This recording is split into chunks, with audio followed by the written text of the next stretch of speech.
எடுத்துக்கொள்வோம். மத்தேயு சுவிசேஷம் 1வது அதிகாரம். மத்தேயு சுவிசேஷம் 1வது அதிகாரம் அதனுடைய 22வது வசனத்தை வாசிக்க கேட்கலாம். தீர்க்கதரிசியின் மூலமாய் கர்த்தராலே உரைக்கப்பட்டது நிறைவேறும்படி இது எல்லாம் நடந்தது. கைகளை உயர்த்தி ஆண்டவருக்கு மகிமை. வார்த்தையை திருப்பி வாசிங்க. தீர்க்கதரிசியின் மூலமாய் கர்த்தராலே உரைக்கப்பட்டது நிறைவேறும்படி இது எல்லாம் நடந்தது. ஆமென் சொல்லுங்க பார்க்கலாம். கர்த்தராலே உரைக்கப்பட்டது நிறைவேறும்படி இது எல்லாம் நடந்தது. எது எல்லாம் நடந்துச்சுன்னா, நீங்க மேல இருந்து ஆபிரகாம்ல இருந்து வரணும். ஆமென். ஆபிரகாம்ல இருந்து யோசேப்பு கிட்ட வரணும், மரியாள் கிட்ட வரணும். என் ஆண்டவருடைய செயல்கள் நம்முடைய திராணிக்கும் நம்முடைய புத்திக்கும் அப்பாற்பட்டது. நம்ம இப்போ நடக்கத வச்சுதான் நம்முடைய காரியங்களை தீர்மானிக்கிறோம். ஆனால் நாம் ஆராதிக்கிற தேவன் இப்பொழுது நடப்பதை வைத்தல்ல நம்முடைய காரியங்களை தீர்மானிப்பது.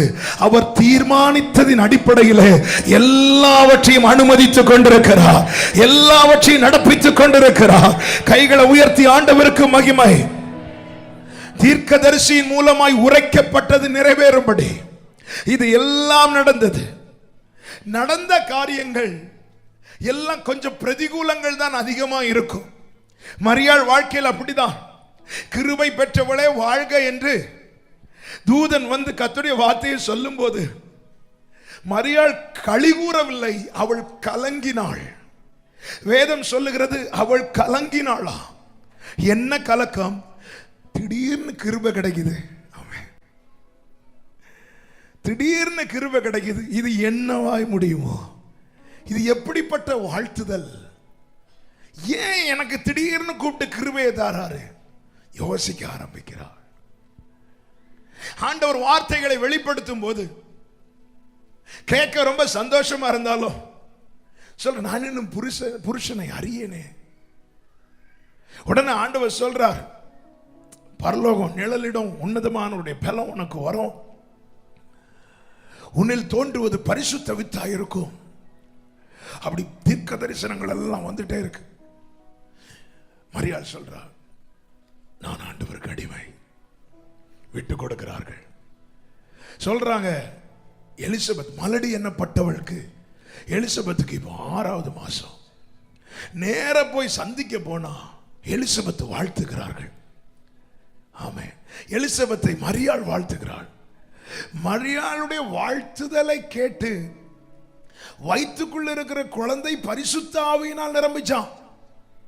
எப்படி? எதை கேட்டு? அப்போ அபிஷேகம் பண்ணப்பட்ட தேவ பிள்ளை பிளஸ் பண்ணாலே அபிஷேகம். ஆனா நம்முடைய வாழ்த்துதல்கள் பல நேரத்தில் இருக்கிறவங்களுக்கு அபிஷேகமும்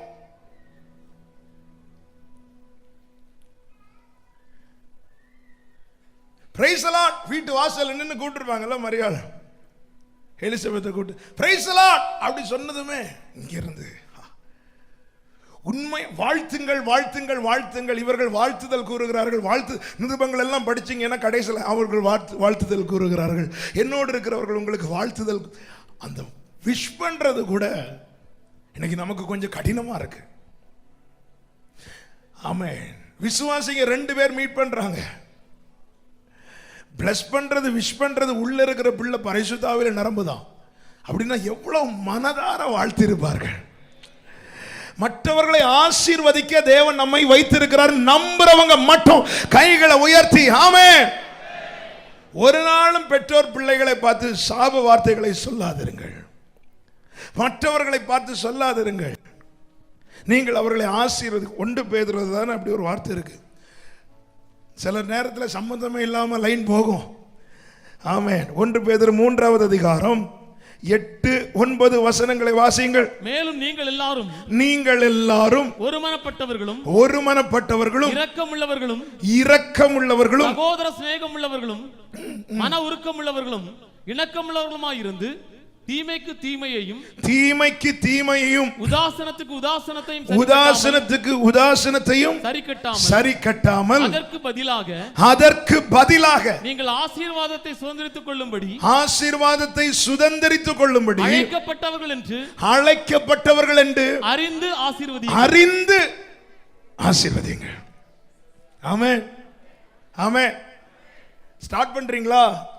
ரெண்டு பேரை பார்த்து கர்த்தர் உங்களை ஆசீர்வதிப்பார் சொல்றீங்களா? பக்கத்தில் இருக்கிறவங்களை பார்த்து மனதார சொல்லுவீங்க கர்த்தர் உங்களை. சொல்ல மாட்டீங்களா பிரதர்? ரெண்டு பேரும் எங்க பார்த்துட்டு இருக்கிறீங்க? கை கொடுத்து சொல்லுங்க, கர்த்தர் உங்களை ஆசீர்வதிப்பார். ஆமென்.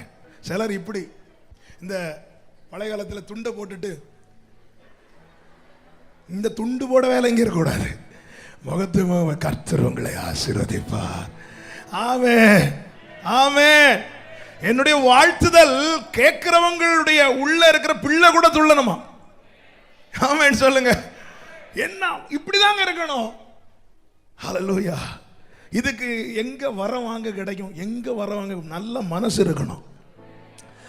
நான் எதற்காக அழைக்கப்பட்டிருக்கிறோம் என்பதை அறிந்து கொள்ளணும். சர்ச்சுக்குள்ள வந்த உடனே பக்கத்தில் இருக்கிறவங்களை விஷ் பண்ண தோணுது. நான் சிலரை பார்ப்பேன், அவங்க வந்து 4 பேர் கை கொடுத்துட்டு தான் உட்காருவாங்க, இல்லைன்னா அவங்களுக்கு உட்கார முடியாது. சிலரையும் பார்ப்பேன், அவர்கள் மற்றவர்களை உட்காரவே விட மாட்டார்கள். அண்ணா சேர் இருக்குல்ல, ஏன் இங்கே தான் வந்து இருக்கணுமா? ஆமென். நான் உங்களை சொல்ல, வேற சர்ச்சில் நான் மீட்டிங் போவேன்ல, அங்கே சொல்லிட்டு இருக்கிறேன். ஆமென். உட்கார், இங்கே வாங்க இங்கே வாங்க, இப்படி கூப்பிட்டு எத்தனை பேர் உட்கார வைப்பீங்க? உட்கார வைப்போம். ஏற்கனவே இந்த பஸ்ஸில் சீட்டு பிடிக்கிற மாதிரி அப்படி இல்லை. என்னுடைய வாழ்த்துதல் அவங்களுக்கு ஆசீர்வாதத்தை கொடுக்கணும். என்னுடைய வாழ்த்துதல். ஆமே. உள்ள வந்து நீங்க விசாரிக்கும் போது சிலர் விசாரிப்பாங்க, அடிபட்டு கிடக்கிறவங்களை பார்த்தீங்களா? எனக்கு தெரியும் நீ உனக்கு இப்படி ஆகும், அதோட குணம் ஆகும்னு இருக்கிற நம்பிக்கை அதோட. சிலர் வந்து விசாரிப்பாங்க தெரியுமா, உங்களுக்கு இதோட போச்சு. எப்படி உங்களுக்கு இதோட? நான் கேள்விப்பட்டதை வச்சு பார்த்தா ஒரு 8 வெட்டாவது உங்க மேல, ஒரு 4 எலும்பாவது முறிஞ்சிருக்கும் நினைச்சேன். 2 தானே முறிஞ்சு. என்ன கிருபை பெற்றவர்கள் நாம. என்னுடைய வாழ்த்துதல், நீங்க வேற, நீங்க பிளஸ் பண்ண போதுங்க, மனதார வாழ்த்துனா போதும். மனதார ஒருத்தங்க நல்லா இருங்க, நீங்க நல்லா இருப்பீங்க, கர்த்தர் ஆசீர்வதிப்பார், கர்த்தர் பார்த்துக் கொள்வார். பாருங்க, சகோதரனை பவுல் கப்பல் பிரயாணம் பண்ணும்போது கப்பல் உடையும். கப்பல் உடைஞ்சு மெலிதா தீவுக்கு போவார், அங்கிருந்து இன்னொருத்துக்கு போவார். இங்கெல்லாம் அற்புதங்கள் நடக்கும், எவ்வளோ பெரிய பெரிய காரியங்கள் நடக்கும். ஆனால் ரோமாபுரிக்கு வந்தபோது அப்போஸ்தலர் 20, அதான் ஆரம்பத்தில் சொன்னேன் அல்லவா, சில நேரத்தில் சம்மந்தம் இல்லாமல் ஓடும். 27வது அதிகாரம்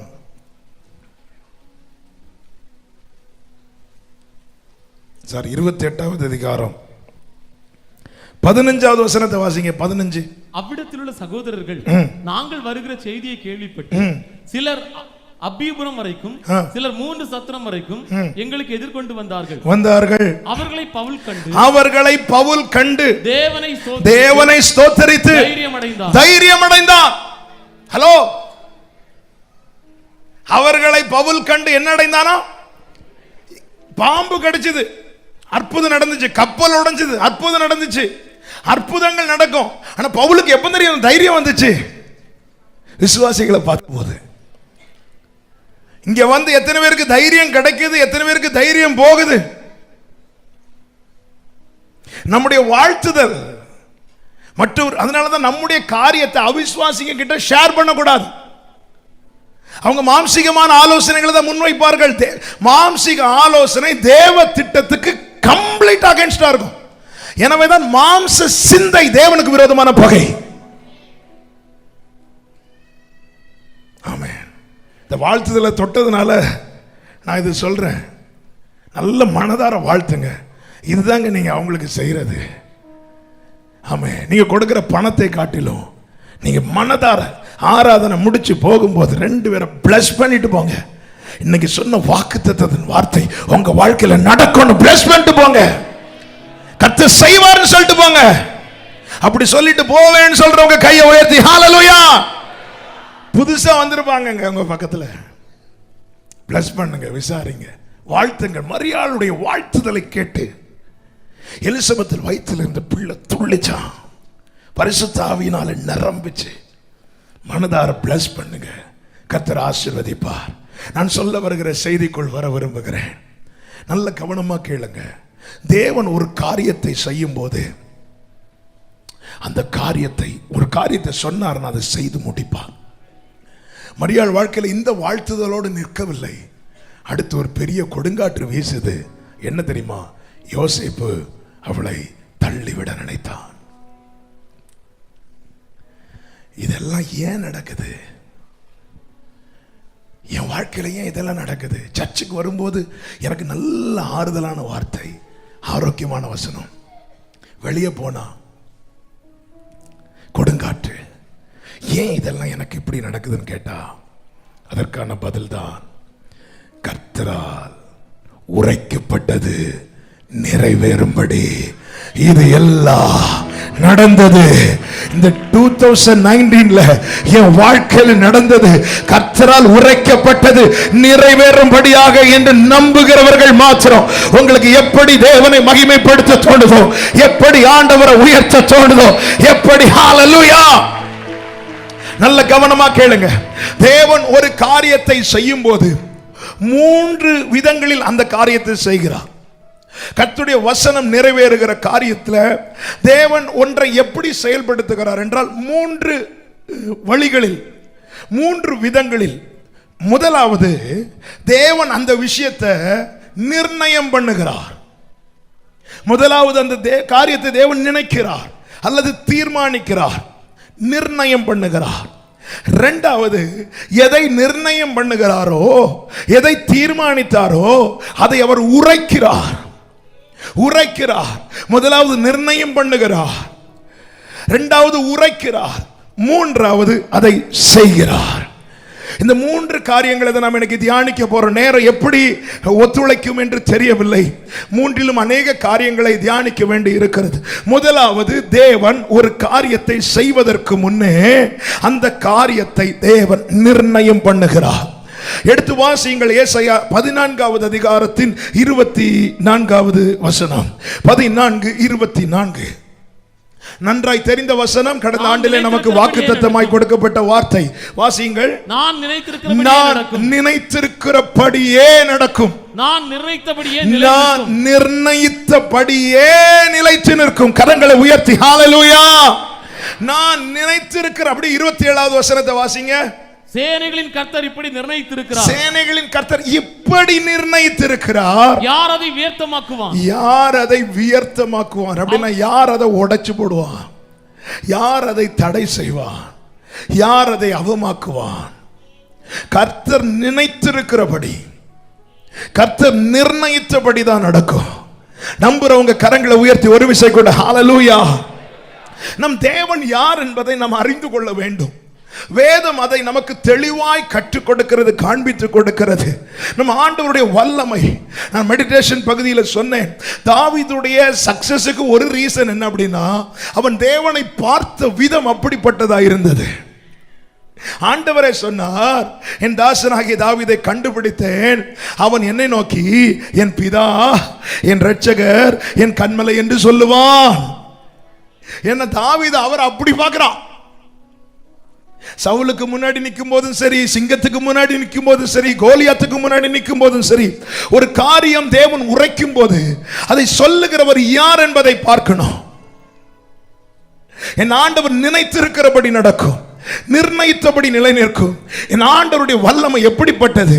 ஏசாயா 40:12 சொல்லப்பட்டிருக்கிறது. எடுக்க வேண்டாம், நான் சொல்லுகிறேன். தண்ணீர்களை தமது கைப்பிடியால் அளந்து, வானங்களை ஜான அளவாய் பிரமாணித்து, பூமியின் மண்ணை மரக்காலால் அடக்கி, பர்வதங்களை துலாக்கோலாலும் மலைகளை தராசாலும் நிறுத்தவர். ஆமென். ஏசாயா 51:15 அலைகள் கொந்தளிக்கத்தக்கதாய் சமுத்திரத்தை குலுக்குகிற சேனைகளின் கர்த்தர் என்னும் நாமம் உள்ளவர். ஏசாயா 43:6 வடக்கை நோக்கி கொடு என்றும் தெற்கை நோக்கி வைத்திராதே என்றும் சொல்லுகிறவர். 43:16 சமுத்திரத்திலே வழியையும் வலிய தண்ணீர்களிலே பாதையும் உருவாக்குகிறவர்.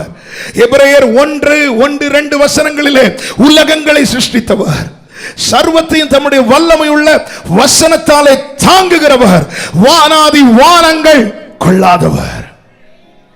இந்த தேவன் என்னுடைய தேவன் என்று நம்புகிறவர்கள் சத்தமா ஆமென் சொல்லுங்க. அவர் நினைத்திருக்கிறபடி நடக்கும். அக்கினி ஜுவாலை போன்ற கண்களை உடையவர். மேகங்கள் எல்லாம் அவருடைய பாதத்தூள். நாகும் ஒன்றில் சொல்லப்பட்டிருக்கிறது, மேகத்தில் பாதத்தூள் நம்ம காலில் தூசி தட்டுற மாதிரிதான். ஓ, அவர் நினைத்திருக்கிறபடி கர்த்தரால் உரைக்கப்பட்டது நிறைவேறும்படி இவை எல்லாமே நடந்தது. அனுகூலங்களோ பிரதிகூலங்களோ வார்த்தையை பெற்றுக்கொண்ட தேவ பிள்ளை இதை அறிக்கை செய்யணும். என்ன அறிக்கை செய்யணும்? கர்த்தரால் உரைக்கப்பட்டது நிறைவேறும்படி இது எல்லாம் நடந்துச்சு. நம்புறவங்க மாத்திரம் கைகளை உயர்த்தி ஆமென் சொல்லுங்க பார்க்கலாம். கர்த்தரால் உரைக்கப்பட்டது நிறைவேறும்படி. அப்போஸ்தலர் 2வது அதிகாரம் 23வது வசனம், 4வது அதிகாரம் 27வது வசனங்களை வாசியுங்கள். அப்போஸ்தலர் 2:23, 4:27.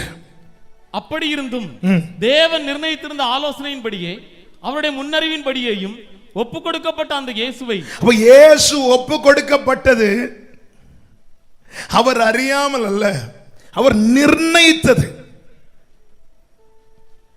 அவர் நிர்ணயித்தது, அப்படி எழுதி வச்சிருந்தார். தேவன் தீர்மானித்தது. என்ன ஆண்டவர் இப்படி விட்டுட்டீங்களே ஆண்டவரே? இல்ல, அவரை தாண்டி நம்ம நிழல கை வைக்கிற வல்லமை எங்கும் கிடையாது. இது தேவன் நிர்ணயித்தது. அப்போஸ்தலர் 4 வாசிங்க, 4:27. அந்தபடி உம்முடைய கரமும் உம்முடைய ஆலோசனையும் முன் குறித்தவைகள் யாவையும் செய்யும்படி. நல்ல கவனிங்க, உம்முடைய கரமும் உம்முடைய ஆலோசனையும் முன் குறித்து வச்சிருக்கிறார், எழுதி வச்சிருக்கிறார். ஹல்லேலூயா. உம்முடைய கரமும் உம்முடைய, அவன் வேதம் எப்படி உருவானது? அவருக்குள் எழும்பின ஆலோசனை அவருடைய கரத்தால் எழுதப்பட்டு நம்ம கையில கொடுக்கப்பட்டிருக்கிறது. கைகளை உயர்த்தி ஆமென் சொல்லுங்க பார்க்கலாம். அவருடைய கரமும் அவருடைய ஆலோசனையும் முன் குறித்தவைகள். வாசிங்க வாசிங்க வாசிங்க. யாவையும் செய்யும்படி ஏரோதும் பிலாத்துவும் புற ஜாதிகளோடும் இஸ்ரவேல் ஜனங்களோடும் கூட நீர் அபிஷேகம் பண்ணின உம்முடைய பரிசுத்த பிள்ளையாகிய இயேசுவுக்கு விரோதமாய் மெய்யாகவே கூட்டம் கூடினார்கள். இயேசுவுக்கு விரோதமாய் பிலாத்துவும் ஏரோதுவும் கூட்டம் கூட காரணம் அவர் ஏற்கனவே முன்குறித்தது, அவர் நிர்ணயித்தது. அவர் நினைத்திருக்கிறபடிதான் நடக்கும், அவர் நிர்ணயித்தபடிதான் நிலை நிற்கும். எனவே தான் ஆண்டவராக இயேசு சொன்ன, நான் கேட்டால் என் பிதா 12 லேகியோனுக்கு தூதர்களை எனக்காக அனுப்புவார். ஆனா அவர் கேட்கல. காரணம், அவர் வந்ததை, அவர் நிர்ணயித்ததை நிறைவேற்ற. ஆமென் சொல்லுங்க பார்க்கலாம். என கேட்டுக்கொண்டிருக்கிற கர்த்தருடைய பிள்ளைகளே, நம் ஒவ்வொருவரை குறித்தும் நம்முடைய ஒவ்வொரு காரியங்களை குறித்தும் ஆமென் நல்ல அனுகூலங்கள் மாத்திரம் ஒவ்வொன்றையும் என் ஆண்டவர் ஏற்கனவே நிர்ணயித்து வைத்திருக்கிறார். புரியும்படி இன்னொரு வார்த்தை கூட சொல்லுகிறேன். தேவன் எதை நிர்ணயித்திருக்கிறாரோ அதுதான் நம்மை குறித்த தேவ சித்தம். தேவன் எதை நினைத்திருக்கிறாரோ அதுதான் நம்மை குறித்த தேவ சித்தம். ஏற்கனவே என்னை குறித்ததான சித்தம் என்னுடைய வளர்ச்சியை வைத்து உருவாக்கப்பட்டதல்ல. ஏற்கனவே. ஹல்லேலூயா. தேவன் எதை நிர்ணயித்திருக்கிறாரோ, எபேசியர் 1:10 வாசிங்க. எபேசியர் 1வது அதிகாரம் 10வது வசனம் 12வது வசனம். தமக்குள்ளே தீர்மானித்திருந்த, இந்த வார்த்தையை கவனிங்க, தமக்குள்ளே தீர்மானித்திருந்த, தம்முடைய தயவுள்ள சித்தத்தில், தம்முடைய தயவுள்ள சித்தம்.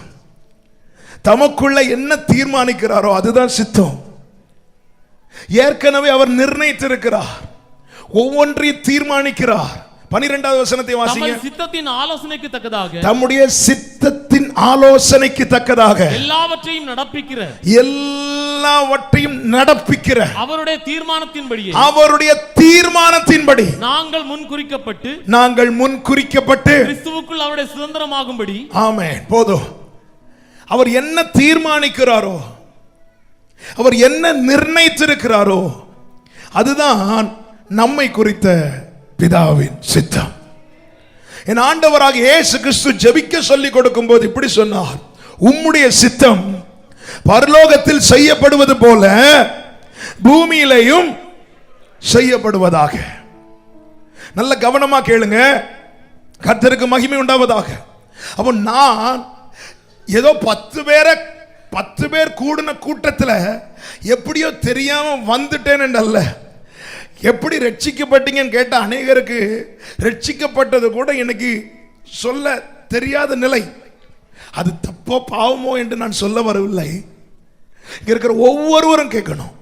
இந்த செய்தி ஆன்லைன் மூலமா கேட்டுக்கொண்டிருக்கிற ஒவ்வொருவருக்கும் சொல்லுகிறேன், கர்த்தரை அறிந்து கர்த்தரால் ரட்சிக்கப்பட்டது உண்மையானார், கர்த்தர் உங்களை ரட்சித்தது உண்டானார், கவனமா கேளுங்க, உன்னை குறித்ததான காரியம் எல்லாம் ஏற்கனவே அவருக்குள்ளே நிர்ணயிக்கப்பட்டிருக்கிறது. விசுவாசிக்கிறவர்கள் கைகளை உயர்த்தி ஆண்டவருக்கு ஸ்தோத்திரம் செலுத்துங்கள்.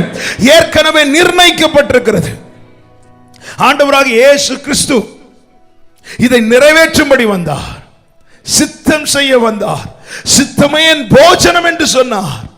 சித்தத்துக்கு தான் தன்னை முற்றிலுமாய் ஒப்பு கொடுத்தார். எனவேதான் அவரை எல்லா நாமங்களுக்கும் மேலான நாமத்தை அவருக்கு கொடுத்து எல்லாரிலும் மேலாய் அவரை உயர்த்தி வைத்து இன்று வானோர் பூதலத்தார் யாவரும் அவருக்கு முன்பாய் பணிந்து கொள்ளும்படிக்கு அவருக்கு எல்லா அதிகாரத்தையும் கொடுத்தார். ஆமென் சொல்லுங்க பார்க்கலாம். ஏசாயா 55 சொல்லப்பட்டிருக்கிறது, என்னுடைய நினைவுகள் உங்கள் நினைவுகள் அல்ல. 55:8 வாசிக்க வேண்டாம். என்னுடைய நினைவுகள் உங்கள் நினைவுகள் அல்ல. எரேமியா 29:11 சொல்லப்பட்டிருக்கிறது, நான் உங்கள் பேரில் நினைத்திருக்கிற நினைவுகளை அறிவேன். என் நினைவு உன் நினைவு கிடையாது. அடுத்த வார்த்தை, நான் உங்கள் பேரில் நினைத்திருக்கிற நினைவுகளை அறிவேன். கவனிங்க, என்னை குறித்ததான என்னுடைய நினைவுகள் நான் தோன்றின பிறகு எனக்குள்ளே தோன்றினது. என்னுடைய நினைவுகள் தோன்றின பிறகு நான் உருவாகவில்லை. என்னை குறித்ததான என்னுடைய நினைவுகள், என்னை குறித்து எனக்கு ஒரு நினைவு இருக்கும்ல, என் குடும்பத்தை குறித்து எனக்கு ஒரு நினைவு இருக்கும். என்னை குறித்ததான என்னுடைய நினைவுகள், என்னுடைய விருப்பங்கள், இவைகள் எல்லாம் நான் தோன்றின பிறகு எனக்குள்ளே உருவானவை. ஆனால் என்னை குறித்ததான அவருடைய நினைவு என்பது நான் தோன்றும் முன்னமே அவருக்குள் உருவானவை. ஆமென். என்னை குறித்த என் நினைவுகள் நான் தோன்றின பிறகு எனக்குள்ளே உண்டானது. என்னை குறித்ததான அவர் நினைவுகள், என் திராணி, என் சூழ்நிலை, என் வளர்ச்சியின் அடிப்படையில் என்னை குறித்த என் நினைவுகள் மாறும். சின்ன பிள்ளைங்கள்ட்ட கேட்டு பாருங்க, என்னவாக போறேன்னா ஏதோ ஒன்று சொல்லுவாங்க. ஒரு வருஷம் கழிச்சு கேட்டு பாருங்க, இன்னொன்று சொல்லுவாங்க. 5 வயசுல கேட்டு பாருங்க, சொல்லுவாங்க. 10th படிக்கிற பிள்ளைங்கிட்ட கேளுங்க, என்ன படிக்க ஆசைன்னு சொல்லுவாங்க. மார்க்கின் அடிப்படையில் நினைவுகள் மாறும். சரி, நீ இது படிக்கலாம், அது படிக்கலாம். நம்மை குறித்த நம்முடைய நினைவுகள், நம்முடைய திராணி, நம்முடைய பலன், நம்முடைய சூழ்நிலை கேட்டார் போல மாறிக்கொண்டே இருக்கும். ஆனால் என்னை குறித்ததான அவருடைய நினைவு அது மாறாது. ஆமென். சத்தமா சொல்லுங்க, மாறாது. அவர் என்ன நினைத்திருக்கிறாரோ, அவர் என்ன நிர்ணயித்திருக்கிறாரோ அதுதான் நடக்கும். அதுதான் என்னை குறித்த தேவ சித்தம். பவுல் கேட்டாரு, நான் என்ன செய்ய சித்தமாயிருக்கிறேன், நான் என்ன செய்ய சித்தமாயிருக்கிறேன். ஆண்டவர் சொன்னார், நீ தமஸ்குக்கு போ, அங்க நான் உனக்கு சொல்றேன். பவுல் போய் ஜெபிக்கிறான், ஆண்டவர் சமத்தில் காத்திருக்கிறான். நல்ல கவனிங்க, நம்மை குறித்த தேவ சித்தம் அவருக்குள்ளே இருக்கிறது. அதை பெற்றுக்கொள்ள வேதம் காண்பிக்கிற ஒரே வழி ஜெபம். அறிந்து கொள்ளணும். அறிந்து கொள்ளும் போது நம்ம சரியா ஓடுறோங்கிற ஒரு கரெக்டாக தான் நிற்கிறோம். ஆமென். பவுலுடைய பிரச்சனை, அவன் ஓடுனது அவனுக்கு அவன் சொல்ற நியாய பிரமாணத்தின்படி நான் குற்றம் சாட்டப்படாதவன். ஆனா அவனுக்கு என்ன பிரச்சனைனா வேற ட்ராக்ல ஓடிட்டு இருந்தான்.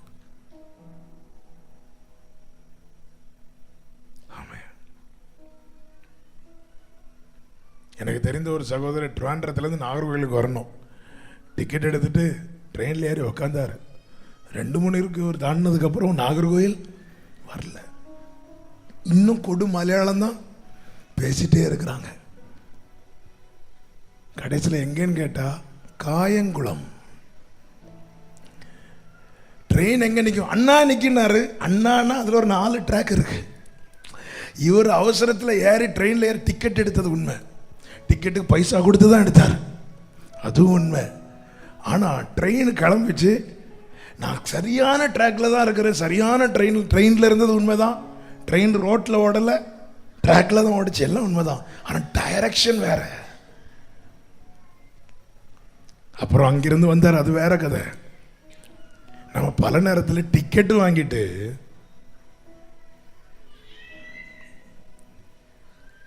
என்னை குறித்து தேவன் ஒரு காரியத்தை நிர்ணயித்திருக்கிறார்ல, அதுதான் என்னை குறித்து அவருடைய சித்தம், அதுதான் என் லைஃப், அதுதான் என்னுடைய ஓட்டம். இதை நான் அறிந்து கொள்ளணும். இது நான் யார்கிட்ட போய் கேட்க? இது என்னை குறித்து யார் நிர்ணயித்திருக்கிறாரோ அவர்கிட்ட தான் கேட்க முடியும், அவர்கிட்ட தான் போக முடியும், அவர் சமூகத்தில் தான் காத்திருக்க முடியும். எனவே தான் என்னை கேட்டுக்கொண்டிருக்கிற அன்பு சகோதர சகோதரி, தேவனோடு உனக்கு இருக்கிற உறவு உன்னை குறித்த தேவ திட்டத்தை உனக்கு வெளிப்படுத்தி கொண்டே இருக்கும். தேவனோடு உனக்கு இருக்கிற அந்த நெருக்கம் சொல்லிட்டே இருப்பார். ஆபிரகாம் சொல்லிட்டே இருந்தார்ல, உன் சந்ததி உன் சந்ததி, ஹல்லேலூயா சொல்லிட்டே இருந்தார்ல. ஆபிரகாம் கேட்காமலே சொல்லிட்டு இருந்தார். ஏன்னா ஆபிரகாம் என்னுடைய சிநேகிதன். தேவன் என்ன நம்ம தலைகீழ நின்னாலும் தேவன் நிர்ணயித்ததை மாற்ற முடியாது. சத்தமா ஆமென் சொல்லுங்க. இந்த அறிவு நமக்கு இருக்கணும். நம்முடைய ஞானத்தின் பலத்தின் அடிப்படையில் அல்ல தேவன் நம்மை தெரிந்து கொண்டது. அப்படி தெரிந்து கொண்டிருப்பார். ஆனால் நான் இங்க நிக்கிறதுக்கு சான்ஸே கிடையாது. உங்களை பத்தி நீங்க சொல்லிடுங்க. தேவன் ஏற்கனவே நிர்ணயித்தது. இந்த 2019 டிசம்பர் 22ஆம் தேதி இந்த பகல்ல இந்த சபைக்குள்ள இருந்து ஆராதிப்பது என்பது தேவன் ஏற்கனவே நிர்ணயித்தது. ஆமென் சொல்லுங்க. அவர் நிர்ணயித்ததுதான் நடக்கும். இரண்டாவது காரியம், நேரம் போறதுனால சொல்றேன், எதை நிர்ணயித்தாரோ அதை உரைப்பார். இயேசுவின் வாழ்க்கை, இயேசு பிறந்தது முதல் அவர் மரணம், அவருடைய உயிர் தெழுந்து போறது எல்லாமே ஏற்கனவே நிர்ணயித்தது, ஏற்கனவே உரைக்கப்பட்டது. வேகமாய் சொல்லுகிறேன், கிறிஸ்துவின் பிறப்பு ஏற்கனவே உரைக்கப்பட்டது. ஏசாயா 7:14, 9:6. ஒரு கன்னிகை கர்ப்பவதியாகி ஒரு குமாரனை பெறுவாள், அவருக்கு இம்மானுவேல் என்று பெயரிடுவாயாக. கிறிஸ்துவின் பிறப்பு ஏற்கனவே உரைக்கப்பட்டது. கிறிஸ்து பிறக்கும் இடமும் உரைக்கப்பட்டது. ஆமென். மீகா 5:7, எப்ராத்தா எனப்பட்ட பெத்லகேமே, யூதாவில் ஆயிரங்களுக்குள்ளே சிறியதா இருந்தாலும் இஸ்ரவேலை ஆள போகிறவர் உன்னிடத்திலிருந்து வருவார். கிறிஸ்துவின் வளர்ச்சி உரைக்கப்பட்டது. ஏசாயா 11:1. ஆமென். கிறிஸ்துவின் ஊழியம் ஏற்கனவே உரைக்கப்பட்டது. ஏசாயா 61:1 முதல் 3 வரை. இயேசு கிறிஸ்துவின் எருசலேம் பவனி, ஒரு கழுதை மேல வருவார்ல, அது ஏற்கனவே உரைக்கப்பட்டது. சகரியா 9:9. இதோ உன் ராஜா கழுதையின் மேலும் கழுதை குட்டியின் மேலும் வருகிறார். கிறிஸ்துவுக்கு விலை நிர்ணயித்தது ஏற்கனவே உரைக்கப்பட்டது. 30 வெள்ளிக்காசுல கிறிஸ்துவுக்கு விலை நிர்ணயித்தது ஏற்கனவே உரைக்கப்பட்டது. சகரியா 11ஆம் அதிகாரம் 12-13. அது மட்டும் வாசிங்க. சில ஒரு மாதிரி பார்க்குறாங்க. 11வது அதிகாரம் 12, 13 வசனங்கள்.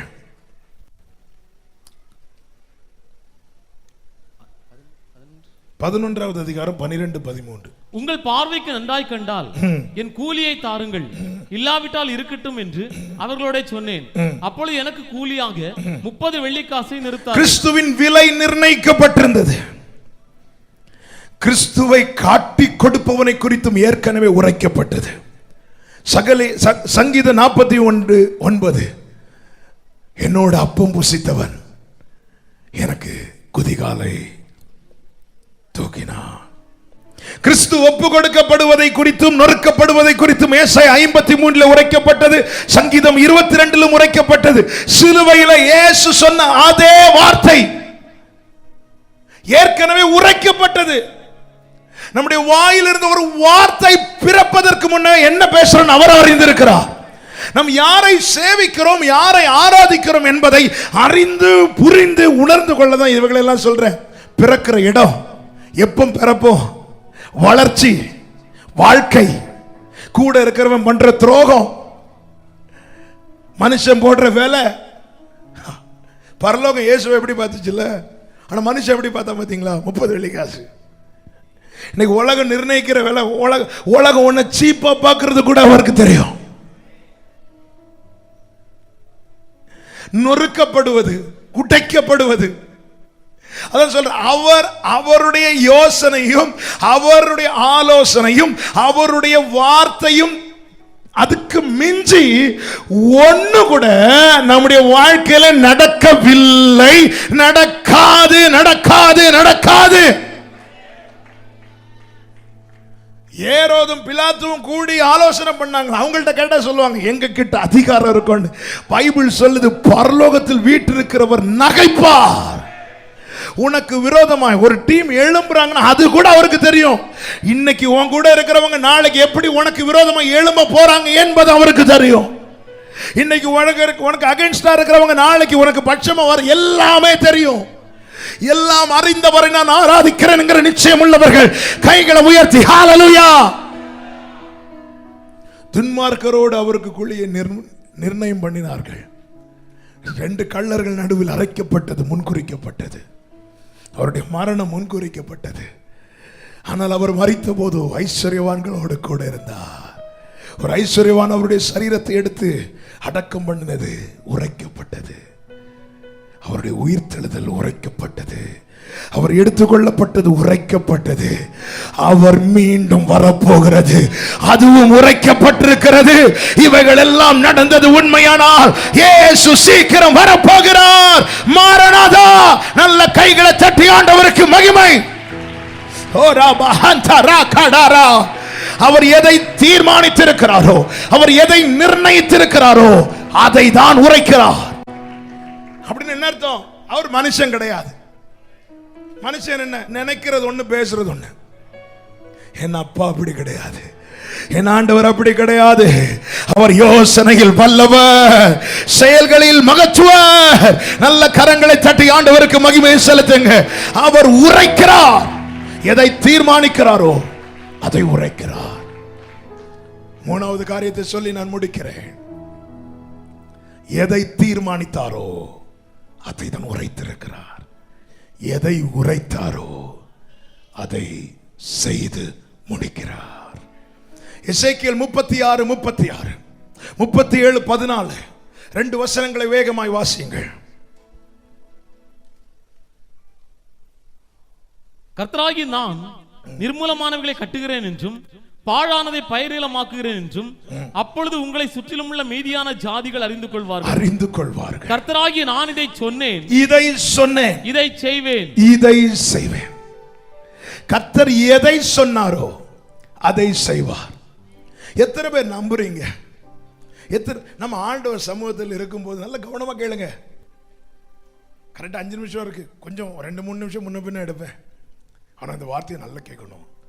நம்ம அப்பா சமூகத்தில் இருந்து கொட்டையும் போதும், அள்ளும் போதும் வார்த்தைகள் வரும் தெரியுமா? அது நம்மை ஆறுதல் படுத்துவதற்காக மட்டும் இல்ல, அதுவே நம்மை குறித்த அவருடைய சித்தம்.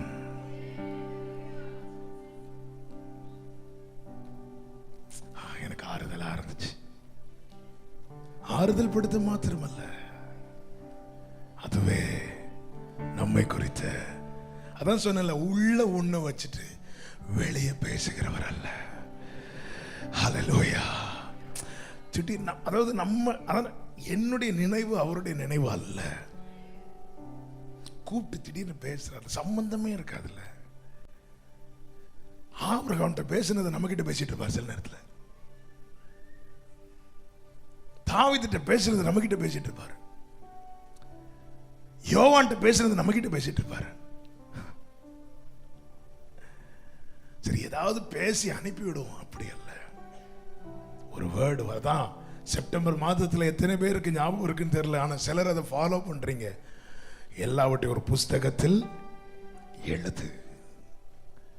எழுதுனதை பாருங்க, பார்த்துட்டு சொல்லுங்க, கர்த்தர் இதை சொன்னார், கர்த்தர் இதை செய்வார், கர்த்தர் இதை சொன்னார், கர்த்தர் இதை செய்வார். இதுவே என்னை குறித்த தேவ திட்டம். ஏசாயா 9:8, ஆண்டவர் யாக்கோபுக்கு ஒரு வார்த்தை அனுப்பினார், அது இஸ்ரவேல் மேல் இறங்கிட்டு. கைகளை உயர்த்தி சத்தமா ஆமென் சொல்லுங்க. யாக்கோபுக்கு ஒரு வார்த்தை அனுப்பினார், அது இறங்கிட்டு. இல்ல இல்ல இல்ல, எனக்கு இறங்க முடியல, ஏரோது தடையா இருக்கிறான்னு சொல்லிட்டு அந்த வார்த்தை திரும்பி போகவில்லை. அது இறங்கிட்டு, அது இறங்கிட்டு. அழிக்க நினைத்த ஏரோது அழிந்து போனார். ஆனால் ஆண்டவர் சொன்னார், வானமும் பூமியும் ஒளிந்து போனாலும் என் வார்த்தையில் ஒரு உறுப்பு கூட. நீ அழிக்க நினைக்கிற ஏரோதை கண்டு கலங்காதே. உன்னோடு பேசினவர் யார் என்பதை பார். சமுத்திரம் குலுங்கத்தக்க, அலைகள் கொந்தளிக்கத்தக்க சமுத்திரத்தை குலுக்குகிறவர். அதை கொஞ்சம் இமேஜின் பண்ணி பாருங்க. ஒருத்தனை சட்டையை பிடிச்சு உழுக்கிறது மாதிரி அவர் இந்த சமுத்திரத்தை பிடிச்சு, அப்பதான் சுனாமி எல்லா மாமியும் அப்பதான் வெளியே வரும். வானத்தை ஜானளவாக எல்லாரும் இப்படி வச்சு பாருங்க, எல்லாரும் இப்படி இறங்க, எல்லாரும் இப்படி வச்சு பாருங்க, சும்மா வைங்க, ஒன்றும் இல்லை. இப்படி வச்சா எவ்வளவு தான் நமக்கு அழக முடியும்? ஒன்றும் முடியல. அவர் இப்படி வச்சாருன்னா வானம்.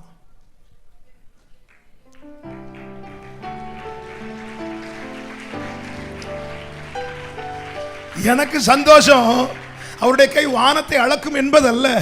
எனக்கு சந்தோஷம் அந்த உள்ளங்கையில என்னை வரைந்திருக்கிறார். அந்த உள்ளங்கையில. ஹல்லேலூயா. Come on. நீ சிறியவனா எண்ணப்படலாம், அற்பமானவனா எண்ணப்படலாம், சின்னவன் ஆயிரமும் சிறியவன்.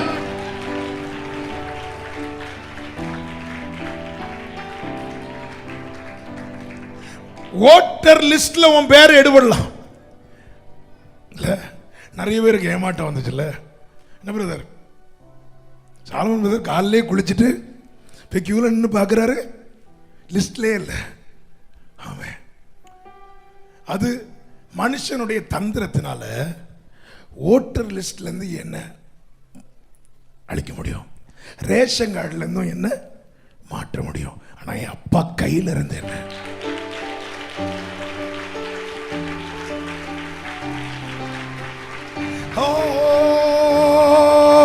சகலத்தையும் நேர்த்தியாக செய்பவர் சர்வ வல்ல தேவனாய் உடன் இருப்பார். பாடுங்க, வலது கரத்தை உயர்த்தி பாடுங்க. சகலத்தையும் நேர்த்தியாக எனக்கு செய்பவர் வல்ல தேவனாய். ஆமென் ஆமென் ஆமென். போதும் போதும். ஆமென் ஆமென். நேரம் போயிட்டு. அவர் நினைத்திருக்கிறதை நடத்தி முடிப்பார். அவர் நினைத்திருக்கிறதை நடத்தி முடிப்பார். கடந்த நாட்களில் ஆமென் ஒரு வார்த்தை நான் ரொம்ப பலப்படுத்துச்சு. அந்த வார்த்தையை நான் உங்களுக்கு சொல்ல விரும்புகிறேன். மீகா தீர்க்கதரிசன புஸ்தகம் அதனுடைய 4வது அதிகாரம் 11 முதல் வாசியுங்கள்.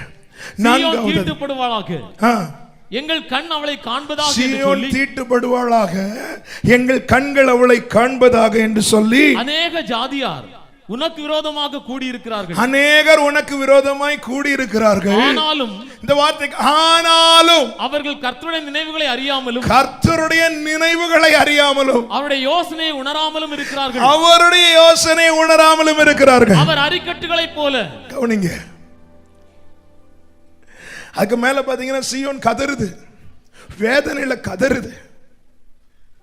அழுவதை தவிர வேற வழி இல்லை, கண்ணீர் வடிப்பதை தவிர வேற. அப்ப எல்லாரும் சொல்றாங்க இதோட அவுட், தீட்டுப்படுவாளாக. எங்கள் கண்கள் முடிவை காண காத்திருக்கும் போது ஆண்டவர் சொல்றாரு, ஏய் அவங்களுக்கு உன்னை குறித்த என்னுடைய நினைவு தெரியாது, உன்னை குறித்த என் நினைவு தெரியாது. இன்னைக்கு அவங்க பார்க்கறது இல்லப்பா உன் வாழ்க்கை. சீயோனே, உன்னை குறித்து எனக்கு ஒரு நினைவு உண்டு. என்ன? தேவரீர் எழுந்தருளி சீயோனுக்கு இறங்குவி, அதற்கு தயை செய்யும் காலமும் அதற்கான குறித்த நேரமும் வந்தது. கடைசி வசனத்தை வாசிங்க. சீயோன் குமாரத்தியே, சீயோன் குமாரத்தியே, நீ எழுந்து போரடி, நீ எழுந்து போரடி, நான் உன் கொம்புகளை இரும்பும். கவனிங்க, நீ எழுந்து போரடி. ஆமென். போராட்டம் போரடிப்பதற்கு. ஆமென்.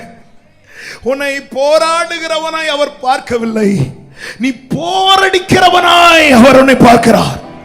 எதுக்கு போரடிப்பாங்க தெரியுமா? தானியத்தில் நன்மையெல்லாம் சேர்க்கிறதுக்கு. கோதுமைய, அரிசிய, தானியத்தெல்லாம் சேர்க்கிறதற்கு, அதாவது நன்மையை பிரித்தெடுக்கிறதற்கு, நன்மையை தன் பக்கமாய் இழுப்பதற்கு. கர்த்தர் சொல்லுகிறார், உலகம் உன் வாழ்க்கையில் இருக்கிற போராட்டத்தை பார்க்குது, ஆனா நீ ஒன்றை புரிந்து கொள், உனக்கு ஒரு தகப்பன் உண்டு, உனக்கு ஒரு தெய்வம் உண்டு, அவருக்கு உன்னை குறித்த ஒரு நினைவு உண்டு, அவருக்கு உன்னை குறித்த ஒரு தீர்மானம் இருக்கிறது. அது என்ன தெரியுமா? நீ போரடிக்க போகிறாய், நீ போரடிக்க போகிறாய். உன் வாழ்க்கையில உன் குடும்பத்துக்கு தேவன் வைத்திருக்கிற நன்மைகளை நீ உன் பக்கமாய் இழுத்துக் கொள்ள போகிறாய். இதை எது செய்யும்? இதை யார் செய்வார்? நான் தான் சொன்ன, இன்னைக்கு பிரசங்கம் அல்ல, கடந்த 2 வாரங்களா என்னோடு பர்சனலா ஆவியானவர் பேசி சபைக்கு சொல்லும்படி. ஹல்லேலூயா. சில நேரத்தில் தூங்கவே விட மாட்டாருங்க, சபையை கண்ணு முன்னாடி கொண்டு வச்சு பிரேயர் பண்ண வச்சுட்டு இருப்பார். அப்படி வேர்டு வந்துட்டே இருக்கும், அதெல்லாம் தான் எழுதி எழுதி வைப்பேன். போராட்டமா பார்க்காத, போரடிப்பதா பாரு. போராட்டம் இல்ல. ஹல்லேலூயா. பதரை அக்கினியிலே, நன்மையை என் களஞ்சியத்திலே. இதற்காக தான் என்ன இந்த குடும்பத்தில் தேவன் வைத்திருக்கிறார், இதற்காக தான் இந்த தேசத்தில் தேவன் வைத்திருக்கிறார். விசுவாசிக்கிறவங்க தேவனுக்கு மகிமை. ஆமென். ஏசாயா 41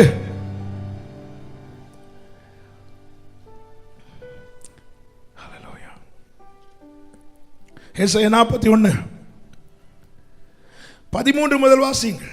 உன் தேவனாய் இருக்கிற கர்த்தராகிய நான், உன் தேவனாய் இருக்கிற கர்த்தராகிய நான் உன் வலது கையை பிடித்து, உன் வலது கையை பிடித்து, பயப்படாதே, பயப்படாதே, நான் உனக்கு துணை நிற்கிறேன் என்று சொல்லுகிறேன். நான் உனக்கு துணை நிற்கிறேன் என்று சொல்லுகிறேன். யாக்கோபு என்னும் பூச்சியே, யாக்கோபு என்னும் பூச்சியே, இஸ்ரவேலின் சிறு கூட்டமே, சிறு கூட்டமே, பயப்படாதே, பயப்படாதே, நான் உனக்கு துணை நிற்கிறேன் என்று, நான் உனக்கு துணை நிற்கிறேன் என்று கர்த்தரும் இஸ்ரவேலின் பரிசுத்தருமாகிய உன் மீட்பர் உரைக்கிறார். அடுத்த வார்த்தை, இதோ போரடிக்கிறதற்கு, நல்ல கவனிங்க, இதோ போரடிப்பதற்கு நான் உன்னை புதிதும்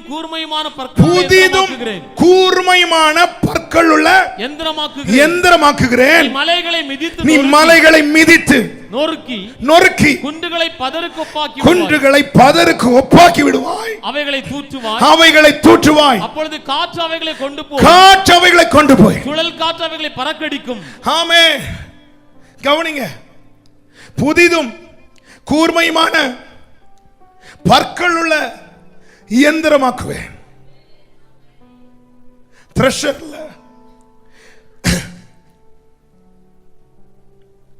இது சொல்லும் போது ஒரு எந்திரமும் கிடையாது, கரண்ட் கிடையாது, டீசல் கிடையாது, பெட்ரோல் கிடையாது, ஒரு எந்திரமும் கிடையாது. ஆனா சொன்னார் இப்படி ஒரு எந்திரத்தை. ஏசாயாவுக்கு புரிஞ்சிருக்காது, ஒருத்தருக்கும் புரிஞ்சிருக்காது. இன்னைக்கு அப்படி எந்திரங்கள் இருக்கிறது இல்ல. அந்த எந்திரத்தை மனுஷன் உருவாக்கின பிறகு அவர் பார்த்துட்டு ஹே இதே மாதிரி நான் உன்னை உருவாக்குவேன்னு சொல்லல. கரண்ட் கண்டுபிடிக்கிறதுக்கு முன்னாடி, டீசல் பெட்ரோல்லாம் கண்டுபிடிக்கிறதுக்கு முன்னாடி, இப்படிப்பட்ட எந்திரங்களை குறித்து மனிதன் யோசிக்கிறதுக்கு முன்னாடியே போரடிக்கிறதுக்கு ஒரு எந்திரம் உண்டு என்ன கர்த்தர் சொல்லி இருப்பாரனா. ஓ ஹalleluya. இந்த எந்திரங்கள் அடையாளங்கள். இப்படி நான் உன்னை மாற்றுவேன், இப்படி நான் உன்னை மாற்றுவேன். இனி நீங்க போகும்போது இப்படிப்பட்ட எந்திரங்களை பார்க்கும்போது ஆண்டவருக்கு பிரைஸ் பண்ணுங்க. இது அடையாளம், என் வாழ்க்கையில நடக்கும் என்பதற்கான அடையாளம்.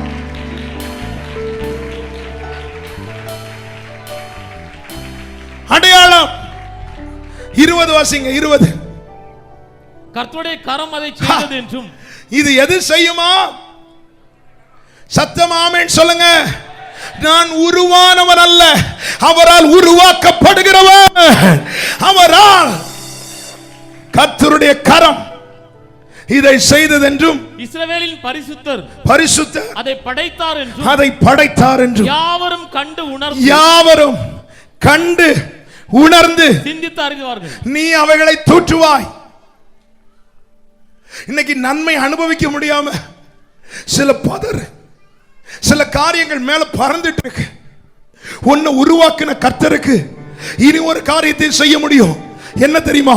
ஒரு காற்றை அனுப்புவார், ஒரு காற்றை அனுப்புவார். காற்றவைகளை அடித்து கொண்டு போகும். விசுவாசிக்கிறவங்க நல்ல கைகளை தட்டி, என் குடும்பத்தில் நன்மையை காணாதபடி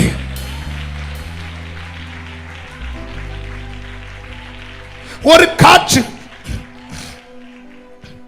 காற்று கர்த்தர் அனுப்புவார்.